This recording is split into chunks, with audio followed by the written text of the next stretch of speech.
Dear students, welcome to MSBT online learning platform. Myself, Miss Yogita, Head of Information Technology Department from Vidyalankar Polytechnic, Mumbai. Our first unit is Basic Syntactical Constructs in Java. Unit outcome is explain the function of the given operator with example, and learning outcome is student should understand the use of operators. So today we will learn all the operators in Java. First one is arithmetic, next increment and decrement, next comparison or relational, fourth one is assignment, fifth one is bitwise, sixth one is shift, seventh one is logical, eighth one is conditional, and last one is special operator. So in this concept map which shows operators available in Java. So today what we will learn? We will learn all the operators along with the examples. So let us start with arithmetic operator. Arithmetic operators are used in mathematical expression in the same way that they are used in algebra. So addition, subtraction, multiplication, division and modulo. These operators belong to arithmetic operator. So addition, x is equal to y plus z. Add the value of y and z and store the result in x. Next one is subtraction. X is equal to y minus z. Subtract z from y and store the result in x. Multiplication. X is equal to y multiplied by z. Multiplies the values y and z and store your result in variable x. Division. X is equal to y divided by z. Divides y by z and store the result in x. A modulo. X is equal to y modulo z, that is divides y by z and whatever the remainder is coming which is stored into variable x. So this is a simple example based on arithmetic operators. I have performed all the arithmetic operations on A and B, and here is the result. Our next operator, increment and decrement. So plus plus indicates increase the value of the operand by 1. For example, x plus plus equivalent to x is equal to x plus 1. Next one is minus minus, means decreases the value of the operand by 1. For example, x minus minus equivalent to x is equal to x minus 1. For example, initially the value of number is equal to 50. After performing number plus plus, it becomes 51. And after performing decrement operation on number, it becomes 50 again. Our next operator is pre-increment, post-increment, pre-decrement and post-decrement operator. So initially value of x is 3. Now expression is y is equal to x plus plus. So final value of x is 3 and final value of x is 4. Next, y is equal to plus plus x. So final value of y is 4 and final value of x is also 4. The next expression, y is equal to x minus minus. So final value of y is 3 and final value of x becomes 2. y equal to minus minus x. That means final value of y is 2 and final value of x is also 2. So this is how pre-increment and post-increment operators are evaluated. So here I have declared 5 variables a, b, c, d, e and I have assigned 5 value to variable a. I have performed b is equal to plus plus a. After executing this, the value of b becomes 6 and a also becomes 6. Now after that I have performed c is equal to a plus plus. So after result of this pre-increment, your a is 7 and c is 6. So in this way, you can perform pre-increment and post-increment operators.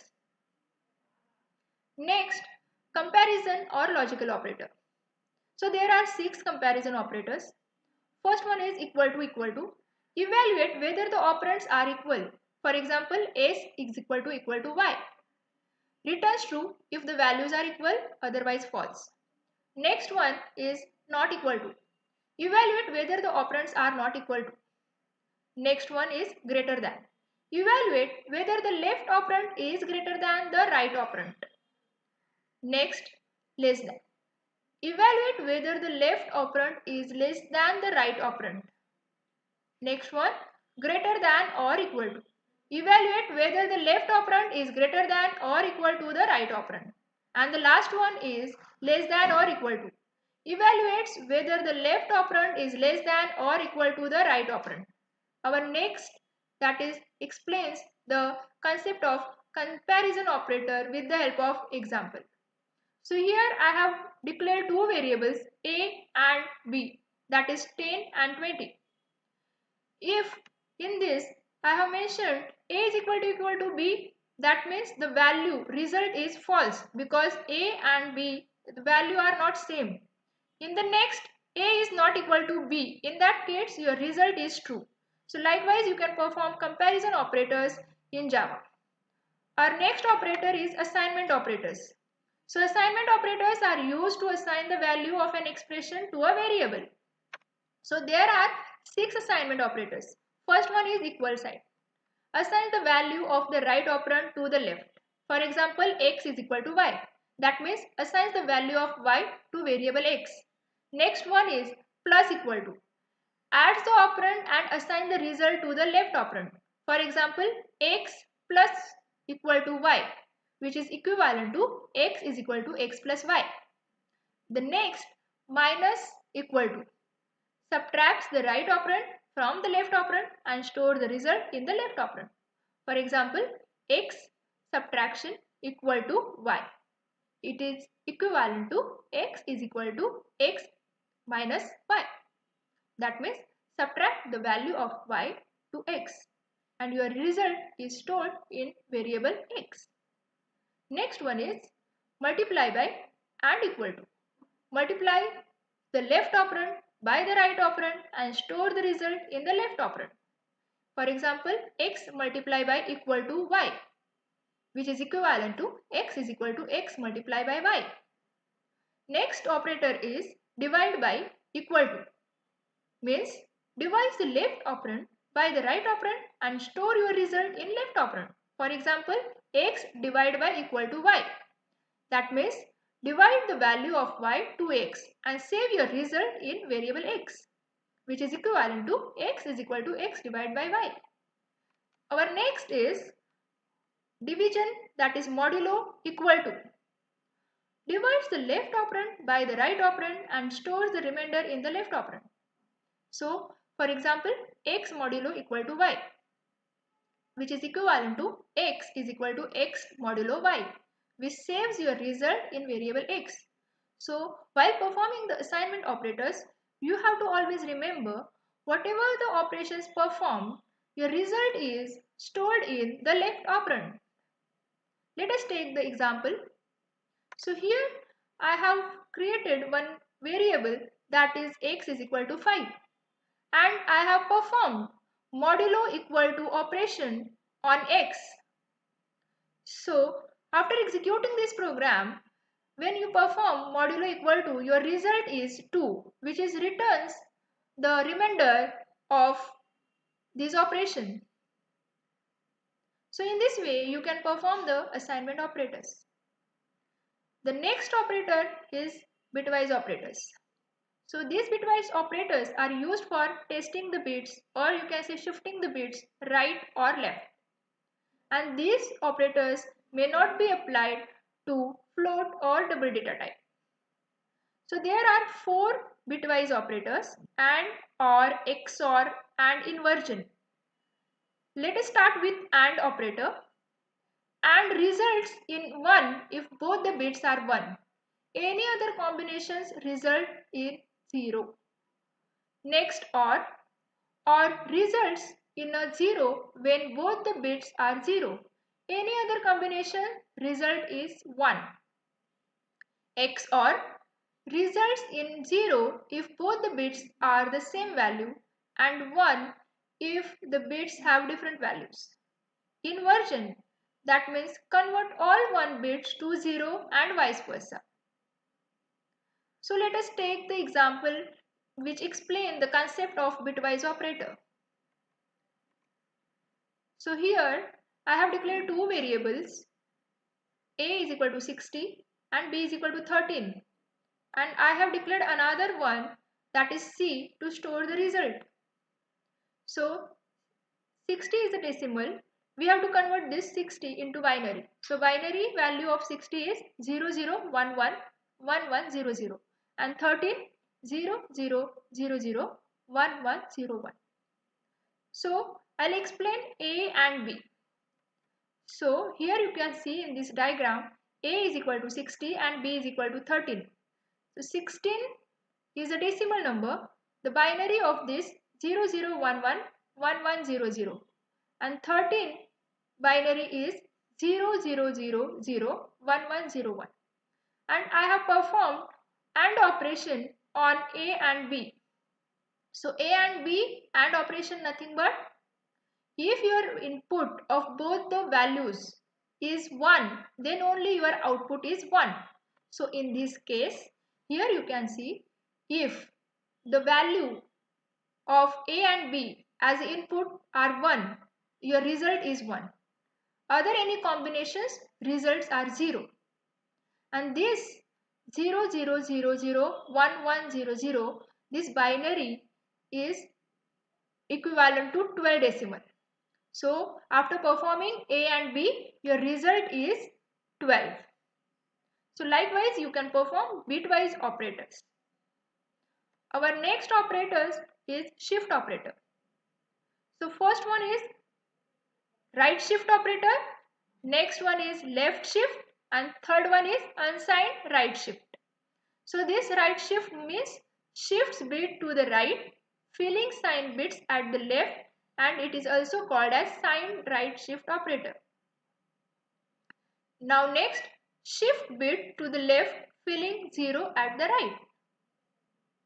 So let us explain this example through the figure. So this example elaborates the left shift operator, which is shifted by 1 bit to your left side. So your initial value of this 0010, and you have to shift a bit to your left side, and after shifting this, your replacement bit should be 0. So in this way, you can perform the shift operators on binary numbers. For example, here we have declared x variable and I have assigned the 7 to x, and I have performed all the shift operators on this x variable only. So let us start with the explanation of this code. So initially your value becomes 7. So 7 binary equivalent is 0111, and I have used the right shift. Right shift towards by 2 bits, and I have shifted this right shift 2 bits towards your left side. So this 1 1 I have shifted by 2 bits to your right side. So your result is 0 1, and remaining 2 bits are filled with 0 bit. So your result is 0001. So after performing X right shift operator 2, your result is 1. So in this way, you can perform shift operators. The next operator is logical operator. Logical operators are used when multiple conditions are going to be performed. And, or. So and operator evaluates to true if both the conditions evaluate to true, otherwise false. For example, x greater than 5 and y is less than 10. So in this case, the result is true if both the conditions are true, otherwise false. Now next one is or evaluates to true if at least one of the conditions should be true, otherwise false. So let us take the example based on these logical operators. So here you can see, here 5 is greater than 3 and 8 is also greater than 5. Means in this statement my both the conditions are true, so your result is true. But in the next 5 is greater than 3, yes, true, but 8 is less than 5, no, it is false. So your result is false. So in this way you can perform the logical operators.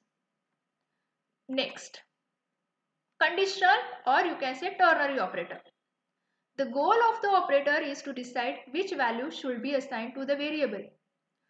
Ternary operator represents question mark and colon. Basically, it is used for if then else as a shorthand. Here is the syntax. Boolean expression means true or false. Question mark, operand 1, colon, operand 2. This is the graphical representation of your syntax. Now we will see the example based on this ternary operator. So this program evaluates even or odd number. So I have explained this through ternary operator and I have given equivalent to if else. So your number is 13. If number modulo 2 is equal to 0, it will print even number if the condition is true. Otherwise, it will return false. So in this case, your number is 13, which is not equal to 0. Means it will return odd number. So here is the output of ternary operator. So if you want to perform even or odd number, you can perform this task by using ternary operator or if else. Our next operators are special operator. First one is new operator. New operator when we use to allocate the memory to the object. When you create an instance of a class, you need to allocate the memory for that. When you declare an object, you merely state its data type. For example, pen, black pen. So here pen is nothing but the name of the class and black pen is nothing but the variable. That means I have not assigned the memory to black pen. To assign the memory, we need to use the new keyword. So to allocate the memory, you need to use new keyword or new operator. So you can allocate the memory by using two ways. First, declare the object. After that, you can allocate the memory by using new. So here is the syntax. Class name, object name. In the next line, you need to write object name is equal to new along with the class name. For example, so here pen, black pen is equal to new pen. And the second way, declare the object and at the same time allocate the memory by using new keyword. So here is the syntax. Class name, object name is equal to new class name. And here is the example. Pen, black pen is equal to new pen. So in this way, you can assign the memory by using new keyword or new operator. Next, dot operator. So dot operator access the instance members of an object or class members of a class. For example, company.salary or you can say company.employee. The next, parenthesis operator. When declaring or calling a method or function, we list the method's arguments between parentheses. We can specify an empty argument list by using opening and closing bracket with nothing between them. Third, square bracket. This square bracket are useful when we declare the arrays. For example, int name square bracket. Next one is type operator. This operator is useful to convert one data type to another. And the next one is instance of. The instance of operator tests whether the first operand is an instance of the second operand. For example, x instance of y. So here x is nothing but the name of the object and y is nothing but name of the class. So this operator is used only for object reference variable. So here is the class. I have declared two classes, class vehicle and class car. Class vehicle is my superclass and class car is my subclass. And I have declared the variable vehicle A is equal to new car and boolean result is equal to A instance of car. So in that case, yes, A is the name of the object and car is the name of the class. So your result is true in that case because A is the instance of car class. So in this way, we have studied all the operators which is available in Java along with the simple example. Thank you, students.